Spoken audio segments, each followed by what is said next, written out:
ഇന്ന് രാവിലെ നമുക്ക് വെള്ളയപ്പവും ഗ്രീൻ പീസ് കറിയാണ്. അത് ഞാൻ കാണിച്ചില്ല, എപ്പോഴും കാണിക്കുന്നതിലെന്ന് വിചാരിച്ചിട്ട്. ഇന്നിപ്പോൾ നമുക്കൊരു ഇറച്ചിക്കറി ഉണ്ടാക്കാം കേട്ടോ. അപ്പോൾ കണ്ടോളൂ ഞാൻ എങ്ങനെ ഉണ്ടാക്കാൻ പോകുന്നത് എന്നുള്ളത്. ഇറച്ചിയൊക്കെ 1 കിലോ ഇറച്ചിയാണ് കാണിക്കുന്നത് കേട്ടോ. അതിനകത്ത് ആദ്യം കുറച്ച് എണ്ണ ഒഴിച്ചു കൊടുത്തു.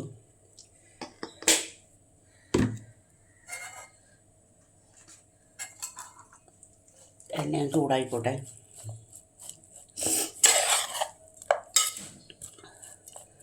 പിന്നെ കുറച്ച് ഇഞ്ചി, പച്ചമുളക്, വെളുത്തുള്ളി, ചുമന്നുള്ളി, ഇത്രയും സാധനങ്ങൾ, കുറച്ച് മസാലയുണ്ട്. അത്രയും ഇട്ട് നമുക്കൊന്ന് വഴറ്റിയെടുക്കാം. ഇതേ മുഴുവനും ഇടുന്നില്ല കേട്ടോ, കുറച്ച് ഇടുന്നുള്ളൂ. ബാക്കി നമുക്ക് ഇത് വറുക്കാൻ നിർത്തിട്ട് കൊടുക്കാം. അപ്പോഴാ ഭയങ്കരമായിട്ടൊന്നും വഴരണ്ട, ഒന്ന് ആയാൽ മതി കേട്ടോ. അതൊന്ന് വഴന്നോട്ടെ അവിടെ കിടന്ന്. ഇട്ട് കൊടുത്തത് ഒരുവിധം ഒന്നായിട്ടുണ്ട്. അപ്പോൾ നമുക്ക് ഇതിനകത്തേക്ക് സവോള ഇട്ട് കൊടുക്കാം. സവോളയും മുഴുവൻ ഇടുന്നില്ല കേട്ടോ. ഇത് ചെറിയ ഒരു 4 സവോളയാണ്. ഇത്ര നമുക്ക് മാറ്റി വെക്കാം. ഇതിനകത്തേക്ക് കുറച്ച് ഉപ്പിട്ട് കൊടുക്കാവേ.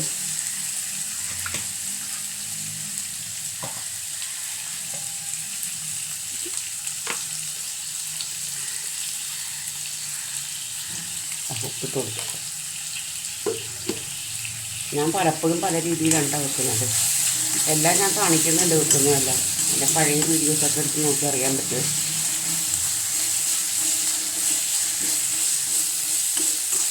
ഇപ്പം ഇതിനകത്തേക്ക് ഇട്ടിരിക്കുന്ന എന്തൊക്കെയാണെന്ന് വെച്ചിട്ടുണ്ടെങ്കിൽ പച്ചമുളക്, ഇഞ്ചി, കറിവേപ്പില, വെളുത്തുള്ളി, ചുമന്നുള്ളി, സവോള, കറിവേപ്പില, ഇത്ര സാധനങ്ങളാണ് ഇപ്പം നമ്മൾ ഇട്ടിരിക്കുന്നത്. അപ്പോൾ അതൊന്ന് ആയിക്കോട്ടെ.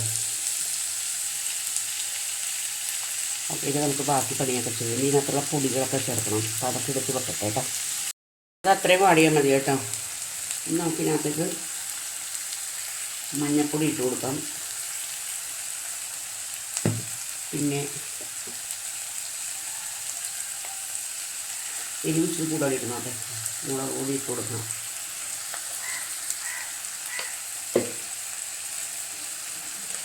മല്ലിപ്പൊടി ഞാൻ വളരെ കുറച്ചിടുള്ളൂ കേട്ടോ. മല്ലിപ്പൊടി ഇടാറില്ല സാധാരണ, ചിലപ്പോഴെങ്ങനെ എനിക്ക് തോന്നുമ്പോഴേക്ക് ഇടുള്ളൂ ഞാൻ മല്ലിപ്പൊടി. ഇത്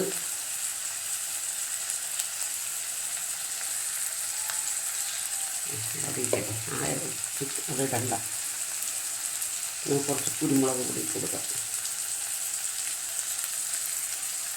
കുറച്ചിടുന്നുള്ളൂ, കാരണം ഇനി നമുക്കിതെല്ലാം വരട്ടാൻ സമയത്ത് ഇടേണ്ടതാണ്.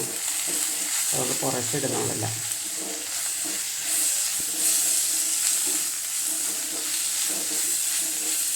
അപ്പോൾ ഞാനിത് നേര് തീക്കാതിട്ട് വെച്ചാൽ എനിക്ക് ഇതെല്ലാം എടുത്ത് അടച്ചു വെക്കണം. അപ്പോൾ നേര് തീക്കാത്ത ഇടട്ടെ. അരപ്പ് ഒരുവിധമായിട്ടുണ്ട്. ഇനി നമുക്കിതിനകത്തേക്ക് ഇറച്ചി കഷ്ണങ്ങൾ കുടഞ്ഞിടാം കേട്ടോ. എന്നിട്ട് കാണിക്കാം ഞാൻ.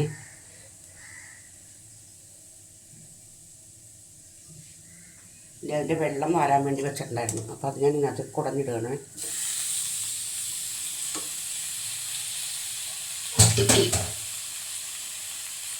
നന്നായിട്ട് നമുക്ക് ഇളക്കാം.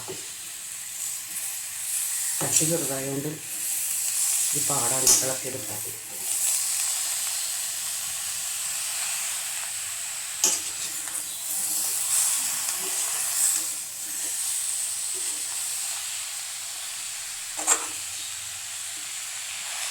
കുഴപ്പമില്ല, പഠിച്ചൊന്ന് ആറി കഴിയുമ്പോഴത്തേക്കും നമുക്കിത് കൈവച്ച് തിരിഞ്ഞെടുക്കാം. അതാണ് നല്ലത്.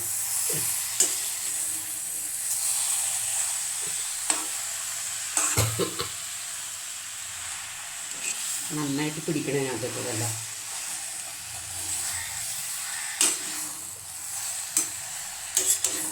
നല്ല അടി ചേർത്ത് ഇളക്കിയെടുക്കണം.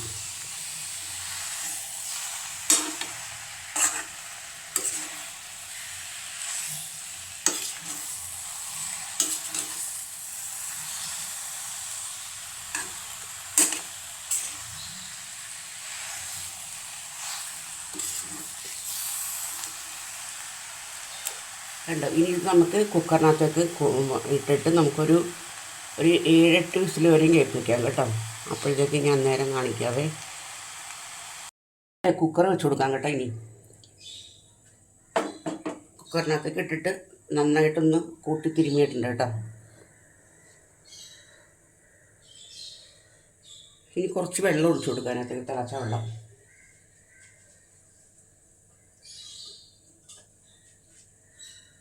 കുറേ ഒന്നും ഒഴിക്കണ്ട, കുറച്ച് അത് മതി.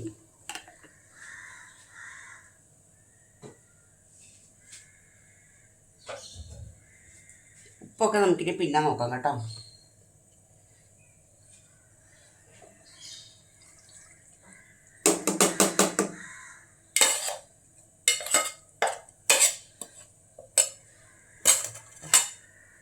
കുക്കർ അടച്ചു കൊടുക്കുക. ഇതൊരു 7-8 വിസിൽ വരെ കേൾക്കട്ടെ.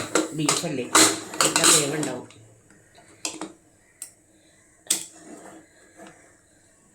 അതവിടെ ഇരുന്ന് വേവട്ടെ. ഇനി ബാക്കിയുള്ള പ്രൊസീജിയറൊക്കെ ഞാൻ പിന്നെ കാണിക്കാം കേട്ടോ. കുക്കർ അടപ്പത്ത് വെച്ചിട്ടുണ്ട്. അപ്പോൾ അത് വേവിട്ട് വീഴുന്നു. അപ്പോഴേക്കും എനിക്ക് കുറച്ച് പാത്രങ്ങളൊക്കെ കഴുകാനുണ്ട്. ഞാൻ പറഞ്ഞിട്ടില്ല, എനിക്കിങ്ങനെ പാത്രങ്ങൾ 2-3 ആയി കഴിയുമ്പോഴത്തേക്കും തന്നെ എനിക്ക് തലവേദന തുടങ്ങും. ഭയങ്കര മടിയാണ് എനിക്ക് പാത്രം കഴുകാനായിട്ട്. ഒന്നാമത്തെ കാര്യം വലത് കൈ നീങ്ങൂല, അപ്പോൾ പാത്രം വെളുക്കൂല കഴുകിക്കഴിഞ്ഞാൽ. അപ്പോൾ കുറേ ഇട്ട് കഴിഞ്ഞിട്ടുണ്ടെങ്കിൽ ഒട്ടും വെളുക്കൂല പാത്രം. അപ്പോൾ അതുകൊണ്ട് ഉള്ളതുള്ളത് അന്നേരം കഴുകി വെക്കും.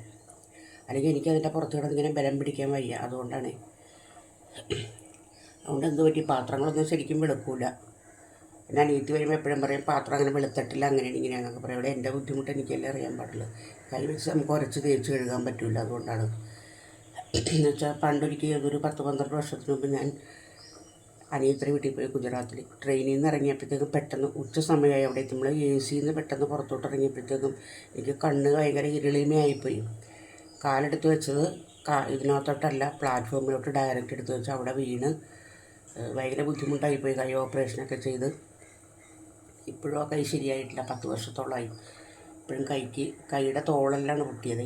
അപ്പോൾ അതിനകത്ത് ഒരുതരം കമ്പിയല്ല, ഒരുതരം ഗ്ലാസ്സാണ് ഇട്ടിരിക്കുന്നത്. എനിക്ക് ഷുഗറൊക്കെ ഉള്ളതുകൊണ്ടൊന്നും തന്നെ ചെയ്യാനും പറ്റില്ല. അപ്പോൾ ഗ്ലാസ്സാണ് ഇട്ടത്. അതായത് ഇമ്പോർട്ടൻറ്റ് ഗ്ലാസ്സാണ് ഇട്ടിരിക്കുന്നത്. ഭയങ്കര ബുദ്ധിമുട്ടാണ് കൈക്കൊക്കെ. ഇപ്പോൾ ഇടയ്ക്കിടയ്ക്ക് ഭയങ്കര വേദന വരും കൈക്ക്. ആരോടും പറയാനില്ലാത്തതുകൊണ്ട് ആരോടും പറയില്ല, ഇങ്ങനെ സഹിച്ചുകൊണ്ടിരിക്കുകയല്ലാണ്ട് ഇപ്പോൾ എന്താ ചെയ്യുന്നത്. ഞാനിത് സഹതാപം പിടിച്ചു പറ്റാൻ പറയണമല്ല കേട്ടോ. പറഞ്ഞാൽ ഈ പാത്രം ഇങ്ങനെ എപ്പോഴും കഴുകി വെക്കണതിൻ്റെ കാര്യം പറയുകയാണ്. പിന്നെ എന്നെ വീഡിയോ കണ്ട് ഇഷ്ടപ്പെടുകയാണെന്നുണ്ടെങ്കിൽ ലൈക്ക്, കമൻറ്റ്, സബ് ചെയ്യണം കേട്ടോ. എല്ലാവരോടും എല്ലാ ദിവസവും ഇത് പറയുന്നുണ്ട്, പക്ഷെ ആരും തന്നെ ചെയ്യുന്നില്ല. അതാണ്. മക്കൾ 495 ആയിട്ടുള്ളൂ ഇതുവരെ. ഒരു വർഷം കഴിഞ്ഞ് 1.25 വർഷമാവാൻ പോണു. 491 ഒന്ന് ആലോചിച്ച് നോക്കി. 1000 വേണം സബ് പൂർത്തിയാവാനായിട്ട്. പിന്നെ 4000 വാച്ച് അവർ. എല്ലാം കൂടി ഏത് കാലത്താവുന്നൊന്നും എനിക്കറിയാൻ പാടില്ല. എങ്ങനെ കഴിയുന്നിടത്തോളം അങ്ങ് പോട്ടെ എന്ന് വെച്ചാൽ. അപ്പോൾ നിങ്ങളുടെയൊക്കെ സഹകരണം എനിക്ക് മസ്റ്റാണ് കേട്ടോ. ഞാൻ ചെറിയ കുട്ടിയൊന്നുമില്ല, എനിക്ക് 70 വയസ്സായ ഒരു അമ്മമ്മയാണ് ഞാൻ. അപ്പം ഞാൻ ഈ പ്രായത്തിൽ ഇതിന് തുനിഞ്ഞു വെച്ചിട്ടുണ്ടെങ്കിൽ എൻ്റെ പിള്ളേർക്ക് ഇത്തിരി ആശ്വാസം കിട്ടുമല്ലോ എന്ന് വിചാരിച്ചിട്ടാണ് ഞാനിത് ചെയ്യുന്നത്. ഞാനിവിടെ എറണാകുളത്തൊരു വാടക വീട്ടിലാണ് താമസിക്കുന്നത്. 2 മക്കളും ഇവിടെ അടുത്തില്ല. അപ്പം അങ്ങനത്തേക്കാണ് എൻ്റെ അവസ്ഥ. അപ്പം നിങ്ങളെന്നെ ഈ എന്താ പറയുക, സബ് ചെയ്ത് എൻ്റെ വീഡിയോ കണ്ടും എന്നെ ഹെൽപ്പ് ചെയ്യുക. വേറൊന്നും ഞാൻ ആവശ്യപ്പെടുന്നില്ല കേട്ടോ. കപ്പ വേവിക്കാനായിട്ടേ കപ്പ അരിയാം കേട്ടോ. ഞാൻ തൊലിയെല്ലാം കളഞ്ഞ് വെച്ചിട്ടുണ്ട്. അപ്പോൾ ഇനി ഇത് ചെറുതായിട്ട് നമുക്ക് കൊത്തി നോക്കിയെടുക്കാം.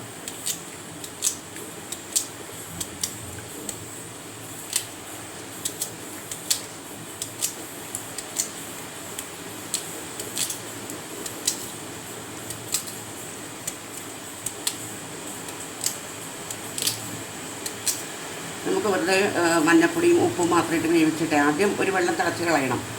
അത് ഊറ്റി കഴിഞ്ഞിട്ട് രണ്ടാമത് കുറച്ച് വെള്ളം വെച്ച് വേവിച്ചിട്ട് അതിനകത്ത് മഞ്ഞപ്പൊടിയും ഉപ്പും ഇട്ട് വേവിച്ച് വെക്കാം. എന്നിട്ട് നമുക്ക് തേങ്ങ അരച്ച് ഒഴിക്കാം കേട്ടോ. അപ്പോഴേക്കും ഞാനത് ശരിയാക്കട്ടെ. കപ്പ അരിഞ്ഞ് വെള്ളം ഒഴിച്ച് അടപ്പത്ത് വെച്ചിട്ടുണ്ട്. ഇനിയിപ്പോൾ അത് വെന്ത് കഴിയുമ്പോൾ നമുക്ക് ആ വെള്ളം ഊറ്റി കളയണം. എന്നിട്ട് മഞ്ഞപ്പൊടി ഉപ്പ് ഇട്ടത് രണ്ടാമത് വേവിക്കണം. പിന്നെ തേങ്ങ അരച്ചൊഴിക്കണം കേട്ടോ. ഞാൻ ഇനി ഇതിനകത്തേക്ക് അരപ്പിട്ട് കൊടുക്കാൻ പോകണേ. നമുക്ക് ഈ കപ്പ് 4 സൈഡിലോട്ട് ഇങ്ങനെ മാറ്റി വെക്കാം. മാറ്റി വെച്ചിട്ട് നടുക്കോട്ട് അരപ്പിട്ട് കൊടുക്കാം.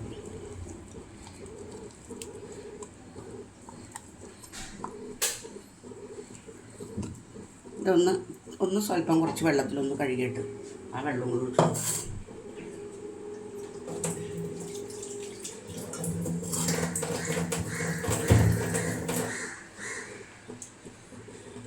അത്രയും പോലും വെള്ളം ഇതും കൂടെ ഒഴിച്ചു കൊടുത്ത് നന്നായിട്ട് ഇളക്കാം.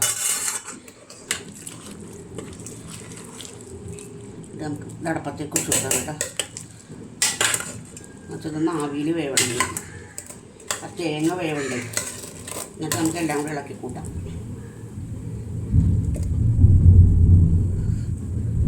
ഇവിടെ നല്ല ഇടിവെട്ടാണ്. കയ്യൊന്ന് കഴിയട്ടെ.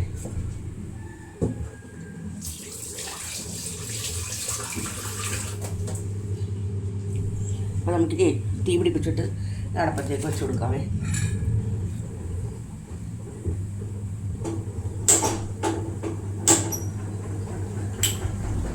നമുക്കൊന്ന് വെച്ച് കൊടുക്കാം. ഇപ്പം അധികം ആവി കയറിക്കോട്ടെ. അതിനകത്തൊക്കെ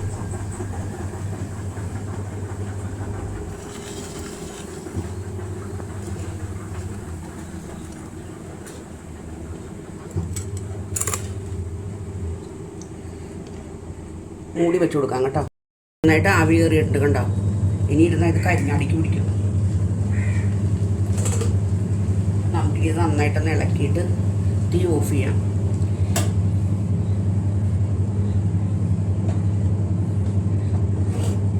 കണ്ടോ,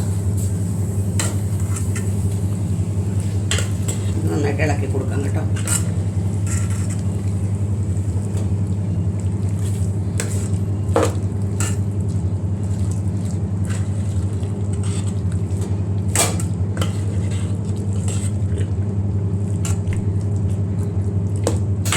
കുക്കറിനകത്ത് വെച്ചെങ്കിൽ നന്നായിട്ട് വെന്തിട്ടുണ്ട് ഇപ്പോഴും. പക്ഷേ കുക്കറിനകത്ത് വെച്ചെങ്കിൽ നന്നായിട്ടൊന്ന് ഉടഞ്ഞ് കിട്ടിയേ. കണ്ടോ, ഇങ്ങനെ ഒരു ഒറ്റ കട്ടയിട്ട് മറിച്ചെടുക്കണം. വെളിച്ചെണ്ണ വേണ്ടവർക്ക് വെളിച്ചെണ്ണ ഒഴിക്കാൻ കേട്ടോ. പക്ഷേ ഞാൻ ഒഴിക്കുന്നില്ല. വെളിച്ചെണ്ണ ഒഴിച്ചാൽ ശരിയാവില്ല. കണ്ടോ, കപ്പയുടെ ഫൈനൽ സ്റ്റേജ്. അപ്പം ഞാനിത് നിർത്തുകയാണ്. അപ്പം ഇന്നത്തെ എൻ്റെ പരിപാടികളെല്ലാം കഴിഞ്ഞു കേട്ടോ. പിന്നെ ഉച്ചയ്ക്ക് കപ്പയും കുറച്ച് ചോറുണ്ട്. ഞാൻ ചോറ് വെച്ചില്ല, ഇത് വേവിക്കുന്നതുകൊണ്ട്. കുറച്ച് കപ്പയും ചിക്കൻ കറിയുണ്ട്. അപ്പം അതും കൂട്ടി കഴിക്കാം. അപ്പോൾ ബൈ.